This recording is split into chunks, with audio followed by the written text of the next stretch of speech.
Os podcasts do Público têm o patrocínio da Almedina. Visite as livrarias Almedina e abra as portas à cultura e ao conhecimento. Afinal, como dizia um famoso intelectual português, o que não sabemos hoje, saberemos amanhã. Visite-nos também em almedina.net. Ora viva! Antes de começarmos com este episódio, uma pequena nota sobre o que vamos ouvir a seguir. Trata-se de uma gravação feita ao vivo em mais uma edição do Entre Linhas, a Festa do Ferroviário, em Hermesinde, Valongo, desta vez a propósito dos 150 anos da estação de Hermesinde. Devido a um erro técnico na gravação por parte da equipa do Fórum Cultural de Hermesinde, a gravação não ficou nas melhores condições, ou seja, havia sucessivos cortes que tivemos de suavizar da melhor maneira para não estragar o vosso conforto de escuta. Por essa razão, há algumas partes do episódio que tiveram de ser cortadas e há também outras partes que não estão tão desenvolvidas. Pedimos desde já desculpa por isso, mas é a maneira de vos trazermos o episódio da melhor maneira possível. Peço-vos essa compreensão com o erro a que o Sobrecarris foi alheio. Espero que gostem deste episódio. E parabéns à estação de Hermesinde, são 150 anos. Ora viva, o Sobrecarris está hoje de novo no Centro Cultural de Hermesinde. Estamos na Festa do Ferroviário. Sou o Ruben Martins e comigo, como sempre, Carlos Cipriano. Olá, viva. E Diogo Ferreira Nunes. Olá. Carlos, vou-te pedir para me fazeres um resumo deste dia, ainda antes de entrarmos na atualidade ferroviária. Gostava que, para quem não esteve aqui nesta sala, para quem nos está a ouvir, o que é que fica deste dia de conferência? Fica uma homenagem aos 150 anos da estação de Hermesinde, onde foi contada a história desta estação enquanto uma bifurcação importante já no século XIX, que começou por ser apenas uma bifurcação ferroviária e a partir da qual nasceu uma cidade. Não é caso único no país, note-se, por exemplo, também o entroncamento, não é? Falou-se da história dos 150 anos da estação de Hermesinde, sobre o que é que está previsto por parte da IP em termos de projetos a norte do Rio Douro. Falou-se sobre as infraestruturas, sobre as estações, porque o tema era uma estação, que aproveitou-se também para falar sobre estações, e basicamente foi isto. Diogo, o que é que tiraste deste dia? Duas preocupações. Por exemplo, a linha de Valdo Sousa. Eu lembro-me quando o Carlos escreveu sobre isto há coisa de 5 anos, foi mais ou menos para esta altura, em 2020. Na altura falava-se de uma ligação entre Valongo e Felgueiras e depois na possibilidade de prolongamento a Amarante e depois até a Livração. O que seria muito jeitoso porque até fazia uma espécie de fecho da rede. Só que o Plano Ferroviário Nacional, e cada vez que vemos uma apresentação da Infraestruturas de Portugal sobre a linha de Valdo Sousa, só considera a linha até Felgueiras. E fica a faltar a ligação até Amarante e até à Livração. Espera-se que os estudos evoluam nesta matéria porque se houvesse um fecho de malha poderia ser muito interessante em termos de capacidade da operação, porque era preciso aumentar muito mais o serviço sem ter que investir muito mais em material circulante. Além de ser importante perceber onde é que realmente vai começar a linha de Valdo Sousa, porque os documentos da IP falam na localidade de São Martinho do Campo, no município de Valongo. Seria interessante perceber se haveria a possibilidade de começar aqui na própria estação de Hermesinde, eventualmente, tendo em conta que é uma estação já com bastante gente e que certamente é um polo gerador de tráfego. E depois, em relação à linha de alta velocidade Trás-os-Montes, a linha só começa em Caíde. Ora, começar uma linha que liga Vila Real, liga Bragança e depois quer a ligação à Espanha, mas só começar em Caíde, é perder-se muito tempo de viagem. Porque o que o estudo defende é que a linha começa no aeroporto Francisco Sá Carneiro e que depois passe, por exemplo, por Passos Ferreira, que depois vai dar na linha de Valdo Sousa. E depois também em Amarante. Ora, qual é que é a questão? Atualmente, um autocarro expresso de Porto a Bragança, o mais rápido, faz esta viagem em 2 horas e 20 minutos. Ora, se a linha de Trás-os-Montes só começa em Caíde, o tempo de viagem do Porto até Bragança, se for feito pela linha até Caíde e depois só em Caíde começar a nova linha, não vai ser muito mais competitivo. E a questão é, vale a pena investir milhares de milhões de euros numa linha que não vai ser competitiva e que não vai competir com o transporte individual? Não vale a pena. Portanto, como a IP está mandatada para estudar a linha de alta velocidade Trás-os-Montes, espera-se que pondere sinceramente começar a linha no aeroporto de Sá Carneiro e depois dar o a Passos Ferreira, Amarante e por aí adiante a Vila Real e a Bragança. Do original da Associação Val de Ouro, prevê-se que do aeroporto de Sá Carneiro até Bragança a ligação seja feita em 1h15.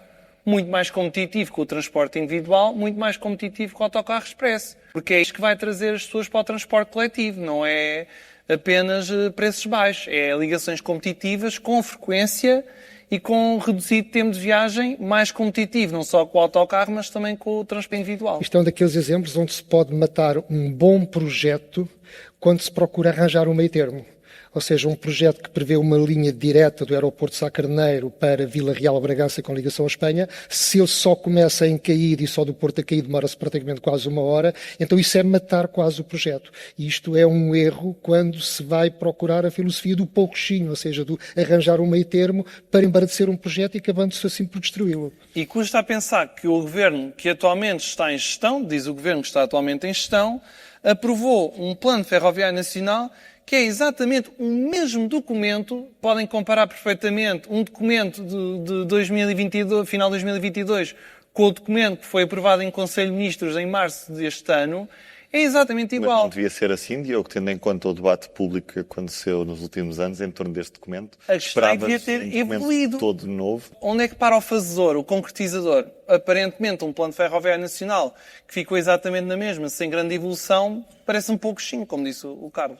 Carlos, já também tivemos aqui o compromisso de que a linha do Douro será mesmo para eletrificar até à Régua. Fala-se na possibilidade das obras serem feitas em 3 anos, mas haverá ali interrupções por causa da questão dos túneis durante o inverno. Que já sabemos como é que são os invernos em Portugal, às vezes prolongam-se pelo verão e pelo inverno outra vez e pelo verão. Preocupado com o futuro da linha do Douro, Carlos?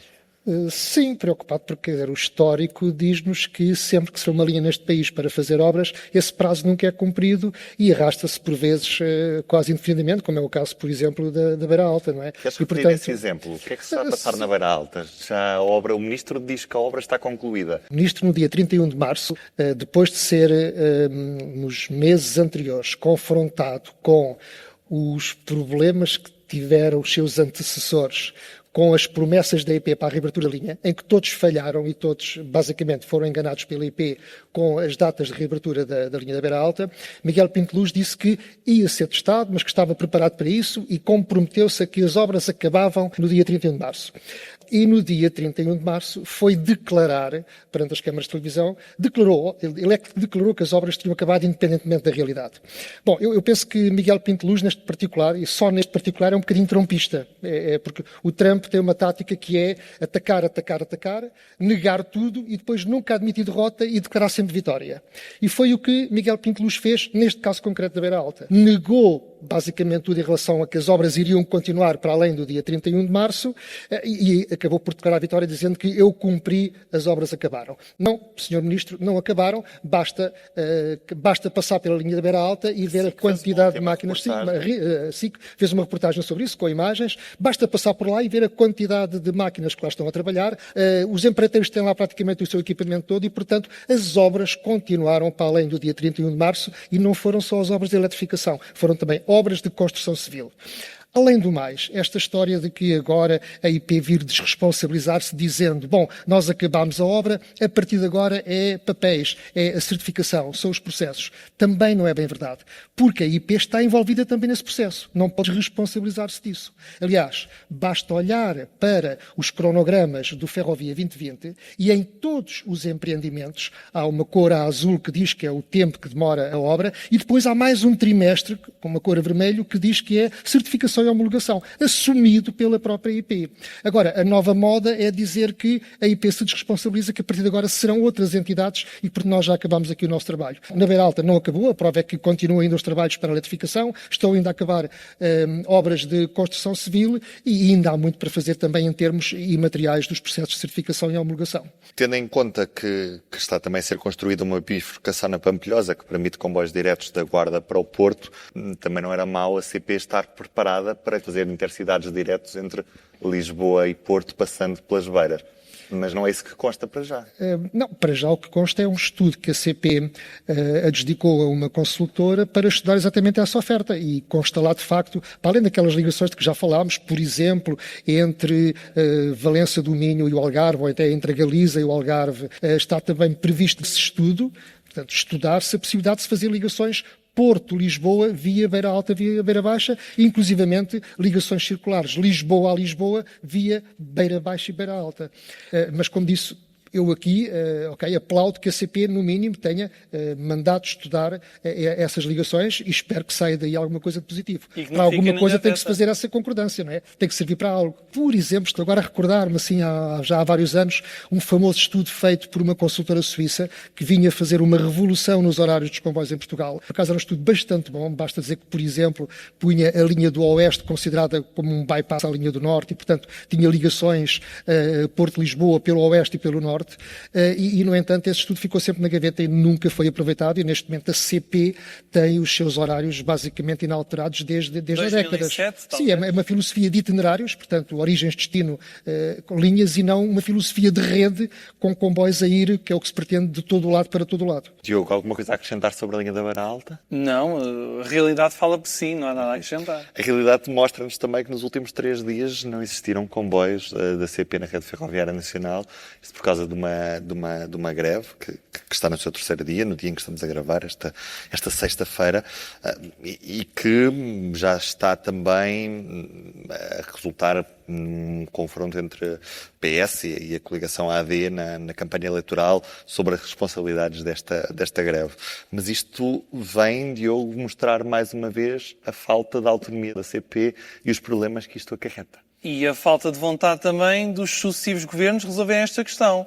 Porque o anterior governo, o Partido Socialista, esteve 8 anos no poder, foi o governo que permitiu à CP ter um contrato de serviço público, foi o governo que resolveu a questão da dívida histórica da IP, mas faltou uma coisa extremamente importante para o futuro da CP, que é a autonomia de gestão. Ora, ninguém está a imaginar uma empresa como a TAP a fazer uma coisa destas. A TAP é uma sociedade anónima há dezenas de anos. E podem perguntar, mas a TAP tem concorrência e a CP não. Tem concorrência para as oficinas, por exemplo. E a CP, com a possibilidade de atualizar as tabelas de salários apenas como se fosse uma repartição de finanças, nunca vai conseguir competir com outras entidades, com os privados. Isto não dá flexibilidade nenhuma à empresa. E isto explica depois porque é que a CP, por exemplo, não tem conseguido reforçar a frota de material circulante. As carruagens Arco ainda não estão todas recuperadas, por exemplo, e permitiriam reforçar bastante a oferta de carruagens agora, por exemplo, com o Passo Ferroviário Verde. Ou a renovação das carruagens intercidades, que foram modernizadas a última vez, diria que há 30 anos, ou até ligeiramente mais. E eram renovações que deviam estar a acontecer agora. Estão a ser tiradas armas à CP para estar no mercado e com certeza que isto há mais argumentos a favor da privatização. Ora, se o setor público for fraco, o mercado começa a pensar, olha, se cá temos aqui uma grande oportunidade para fazer alguma coisa. E parece que o discurso está a conduzir as pessoas para aí. E depois, com uma greve que é justamente marcada por um período de campanha eleitoral, exacerba-se todo o sentimento a favor da privatização da CP, que é o que está a acontecer neste momento. E depois já há as conversas da mudança da lei da greve, mas isso é para distrair, desculpem dizer isto, é uma distração. Porque o que acontece é que o país que decide só acordou para os problemas dos comboios com esta greve. E onde é que andou o resto do ano? Não andou. Acho que o Diogo tem razão. E obviamente que esta greve aterrou em plena campanha eleitoral e obviamente que faz muita moça, ou seja, provoca muita discussão, mais uma vez também ideias polarizadas e é uma pena que os políticos estejam agora a discutir a CP através da greve, em vez de, numa altura mais calma, com menos emoção, discutir a CP, sim, a sua autonomia de gestão, a sua dramática falta de material circulante, porque mesmo que os atuais concursos se decidam rapidamente, os tais 107 comboios, e que está rapidamente também com as 17 automotoras, ainda assim a CP vai continuar com falta de material circulante. E, portanto, todos os problemas que envolvem a CP, que deveriam ser discutidas com o máximo de consenso, nem é difícil, porque nós já vimos que é fácil conseguir consensos em torno da ferrovia, mas claramente não quando isto aterra em plena campanha eleitoral. Por isso, embora eu reconheça que os sindicatos têm razão, os trabalhadores têm razão, de facto é necessário a reestruturação das tabelas salariais porque os salários médios dos ferroviários estão cada vez mais próximos do salário mínimo e, portanto, há que reportar isso ao que existia anteriormente e, por outro lado, há certas profissões, certas categorias profissionais da CP que são tão mal pagas que a CP não consegue reter as pessoas e depois também não consegue produzir, não consegue trabalhar. Aliás, isto é um problema também que acontece com a IP. E, portanto, em vez de se discutir isto de uma forma serena, acabou-se agora por fazer esta greve que ainda por cima tem a agravante de não ter serviços mínimos. As pessoas estão neste momento sem quaisquer comboios e os problemas de segurança, sinceramente, eu não os entendo. Quer dizer, uma empresa que no dia-a-dia opera comboios suburbanos com uma grande carga humana não conseguia preparar uma oferta de serviços mínimos em que, com a colaboração das autoridades policiais, se conseguisse garantir um mínimo de segurança para as pessoas apanharem os comboios. E, portanto, isto ainda por cima vem dar mais razão a que serve do argumento da greve para fins políticos. E, portanto, eu acho que no meio de tudo isto é tudo muito lamentável, tanto da parte dos sindicatos como da parte do Governo. Obviamente que o Governo também, em minha opinião, exagera quando diz que está de mãos atadas e que por estar em gestão não pode fazer nada, porque, como dizia um sindicalista, o argumento está em gestão para umas coisas, mas não está para outras. E, portanto, a prova disso é que, a dado momento das negociações, ainda foi buscar 4,75 milhões de euros para aumentos salariais. Bom, então, afinal, havia margem de manobra. Portanto, não quis ou não pôde? Eu, sinceramente, não sei responder a essa pergunta, mas convém lembrar, como os sindicatos também já o disseram, isto é factual, isto é um facto, que Miguel Pinteluz, num governo em 2015, salvo erro, sim, em 2015, num governo de 27 dias, sem orçamento aprovado, decidiu a privatização de uma empresa pública, neste caso a TAP. E, portanto, agora não consegue decidir aquilo que os sindicatos já tinham acordado com o Conselho de Administração da CP, que era pacífico, e agora diz que, de repente, como estamos em gestão, não podemos assinar. Enfim, eu acho que está a casa a arder, sinceramente. E um processo que já vinha do ano passado até. Mas já agora, que estamos a falar em opiniões dos partidos sobre ferrovia, CP e afins, fizemos recentemente um debate em que juntámos 6 forças parlamentares. Se tiverem interesse em ouvir, está disponível. Também em vídeo no YouTube do Jornal Público.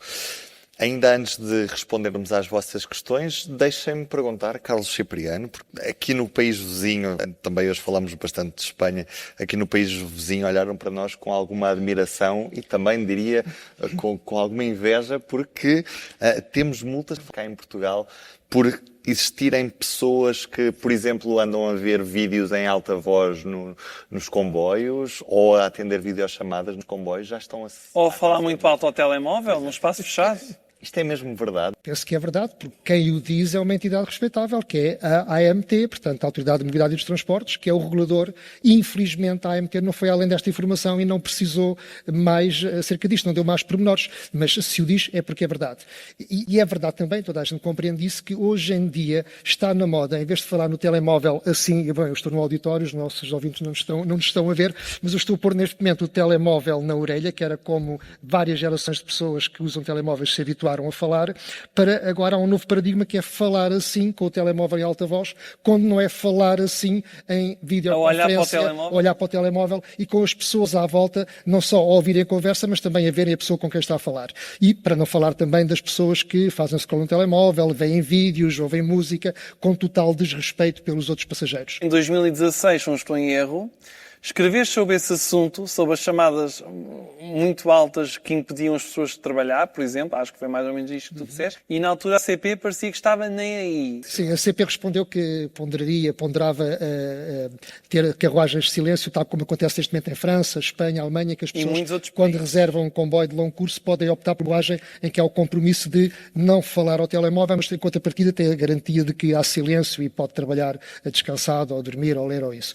Mas não parece que a CP vá por aí.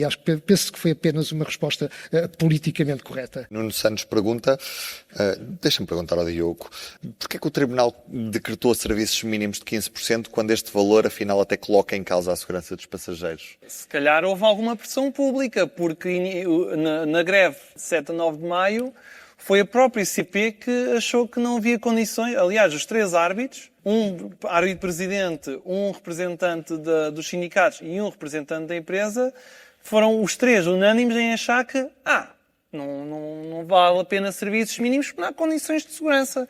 Como sem todas as outras. Não há nos comboios, mas há nos autocarros. Exato, que ainda é pior, porque o autocarro é um espaço mais encafuado. Muitos dos autocarros de hoje em dia já nem sequer têm janelas, nenhuma. Nos comboios, mesmo assim, ainda há algumas janelas que têm que ser abertas normalmente pelo revisor, mas ainda existem. Quer dizer, preferem confusão nos autocarros ou preferem um bocadinho menos confusão nos comboios? Carlos Cipriano, ficaste satisfeito com as justificações do engenheiro da IP, Carlos Fernandes, que justificou, por exemplo, a alteração dos abrigos nas linhas que estão a ser modernizadas por simples coberturas, como tu chamas, low cost. Desabrigos? Desabrigos, apenas por razões de segurança, ou seja, é isso que as pessoas pedem apenas um toldo a ocupar uma pequena parte da plataforma. Sim, já agora expliquemos a quem nos está a ouvir e que aqui na sessão que nas perguntas perante um painel nesta tarde estava presente o Presidente da IP Património. Eu projetei algumas fotos onde mostrava as sessões com abrigos, os tais abrigos. Porquê é que isto é aberto? Nós temos problemas em N sítios onde temos locais fechados.